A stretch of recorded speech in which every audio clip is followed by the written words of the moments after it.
कि अपने आका की पिटाई के बाद उनका मुलाजिम भी जंग से फरार हो गया।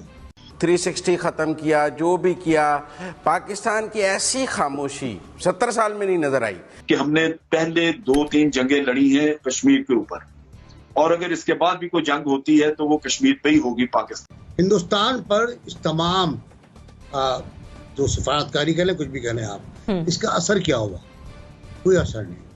अमेरिका की रिपोर्ट आई है अभी टेररिज्म के ऊपर, तो मलबा सारा पाकिस्तान के ऊपर कि मैंने इतनी खिदमत की है पिछले 2 साल में अमेरिका की, उनको ट्रंप की कि ट्रंप मेरा हाथ पकड़ता है और रिपोर्ट मेरे खिलाफ आ गई है। सबसे ज्यादा नुकसान 70 साल में कश्मीर को इमरान खान की हुकूमत ने पहुंचाया।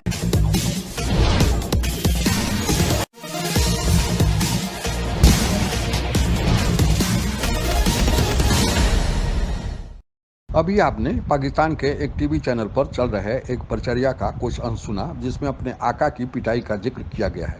वास्तव में यहाँ आका से इशारा चीन की तरफ था, जिसकी पिटाई भारतीय फौजियों द्वारा की गई थी और अब चीन ने भी इसे स्वीकार कर लिया है और उसी के परिणाम स्वरूप अब दोनों देशों के सैनिकों का LAC से वापसी की प्रक्रिया प्रारंभ है।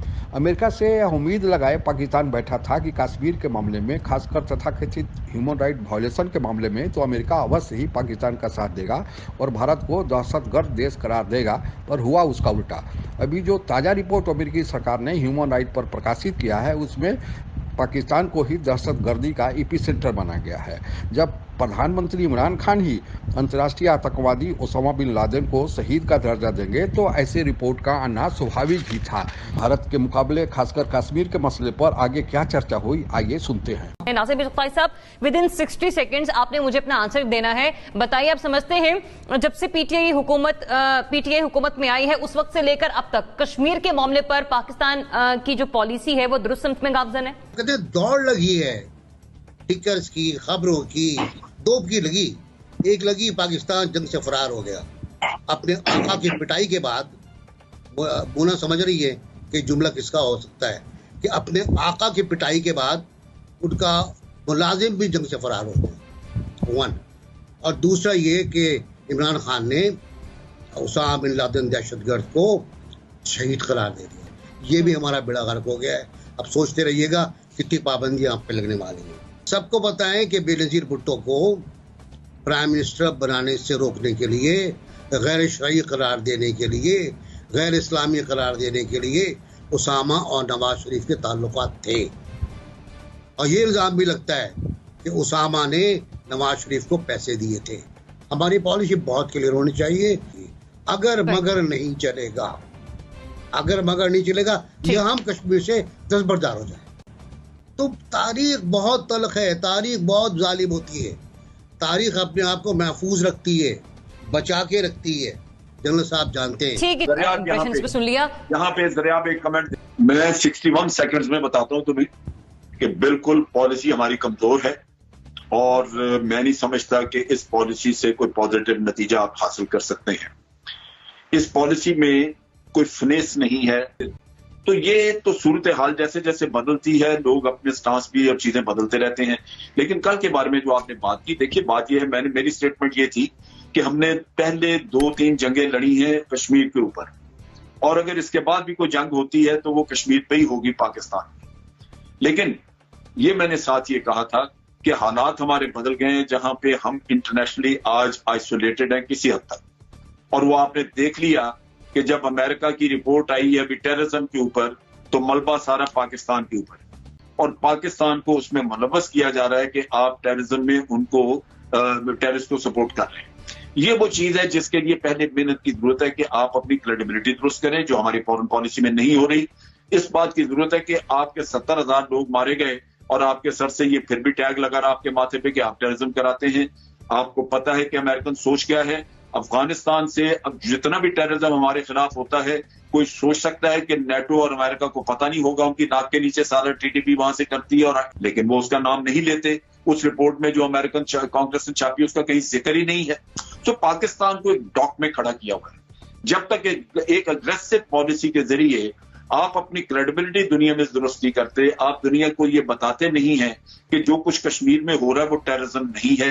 यही पॉइंट है। हिंदुस्तान पर इस तमाम जो सफारतकारी कह लें, कुछ भी कह लें आप, इसका असर क्या होगा?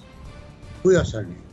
आप ये देखिए कि इंडिया ने जो कोशिश की, 2-3 चीजें बड़ी मोटी मोटी। एक तो ये कि कश्मीर के अंदर जो कुछ हो रहा है उसको दहशतगर्दी, दूसरा ये कि जो वहां पे आर्टिकल 370 खत्म किया तो उसको यूनियन टेरिटरी में कन्वर्ट किया, वो ये इश्यूज वो थे जिन्होंने खुद ब खुद इस किस्से को इंटरनेशनलाइज किया। हमारे लिए ये एक अपॉर्चुनिटी थी कि ये जब दुनिया में उठ गया किस्सा तो अब हम इससे भरपूर फायदा उठाएं, लेकिन हमने ये नहीं किया।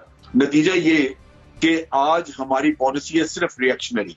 इंडिया कुछ कहता है, इंडिया कहता है जी पाकिस्तान से दहशतगर्द आते हैं, यहाँ पे लॉन्च पैड है, हम कह देते हैं जी हम रिफ्यूट करते हैं, कोई लॉन्च पैड नहीं है, अगले दिन खत्म बात, हम सो गए। ये चीजें इस तरह नहीं चलती। आप दोनों का पॉइंट आगे मैं मुजम्मिल साहब की तरफ जाना चाहूंगी। मुजम्मिल साहब, 360 खत्म किया, जो भी किया, पाकिस्तान की ऐसी खामोशी 70 साल में नहीं नजर आई जैसे इमरान खान ने कर दी है। और कहा जाए कि सेल आउट किया है उन्होंने कश्मीर का मोदी के आगे, और ऐसा जैसे कि आज़ाद कश्मीर हम रख लें और मकबूजा कश्मीर वो रख लें, ये सोल्यूशन है। और इस सोल्यूशन पर मोदी और इमरान खान एग्री कर चुके हैं और वो आहिस्ता आहिस्ता माहौल को उस तरफ लेकर जा रहे हैं। कुछ तकरीर कर दी जाती हैं ताकि लोगों के जज्बात ठंडे रहें और वो कोई इतने गर्म ना हो सकें, वरना हाफिज सईद जेल में है और जो हमारे कश्मीर के लिए काम करने वाले लोग थे वो इस वक्त सारे जेलों में हैं। तो और हमारी कश्मीर पॉलिसी क्या हो सकती है इस वक्त जी? हमें समझ नहीं आ सकती। जिन लोगों ने कश्मीरियों के लिए जान दी, खून दी, उन्हें हमने जेलों में दहशतगर्द डिक्लेयर करके बंद कर दिया है, और हम मोदी की मदद क्या कर सकते हैं? मुझे लगता है कि सेम पेज है। और सबसे ज्यादा नुकसान 70 साल में कश्मीर को इमरान खान की हुकूमत ने पहुंचाया।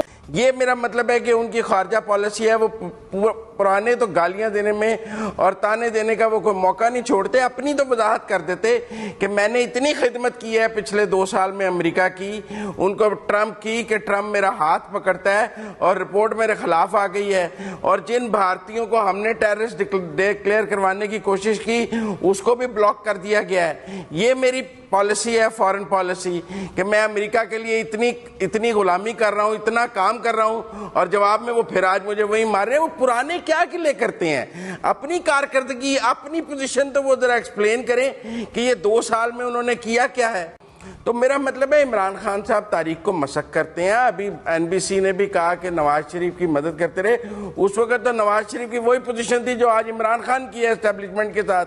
वो 1 पेज थ्योरी पर थे, अकल आने में उन्हें भी बहुत वक्त लग गया और इमरान खान को भी वक्त लग रहा है। ये तो ऐसा होता है पॉलिटिक्स में। पीपल्स भुट्टो को भी वक्त लगा अकल आने में। तो पॉलिटिक्स ग्रो करती है, और जब तक ग्रो करती है तब तक हम एक नया बंदा पैदा कर लेते हैं वो सारा काम करने के लिए जो पहले किया जाता है। तो मेरे ख्याल में बहुत बड़ा डिप्लोमेटिक फेलियर है फॉरेन पॉलिसी का इस गवर्नमेंट का।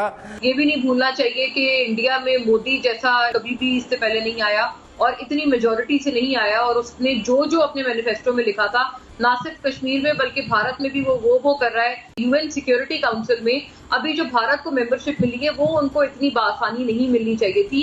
इसमें यकीनन पाकिस्तान की लॉबी मजीद स्ट्रांग होनी चाहिए थी। अदर देन दिस, अगर हम कोई ये कहें कि जी हम वहां पर कोई अटैक करके, तो ये चीज बिल्कुल दिस इज नॉट डन, ये हम पॉसिबल। ठीक है Ibrahim, very quickly please. Shah Mahmood Qureshi साहब, जिस वक्त ये 5 अगस्त वाला इकदाम किया था भारत ने, तो उसके बाद इंडियन फॉरेन मिनिस्टर जो है वो 36 मुल्कों के दौरे पे गए। हालांकि एग्रेसिव कदम भी उन्होंने उठाया था, लेकिन हम रिसीविंग एंड पे थे। लेकिन हमारे जो शाह महमूद कुरैशी साहब हैं वो जो है वो सिर्फ मुल्तान और इस्लामाबाद और मुल्तान के दौरों पर रहे।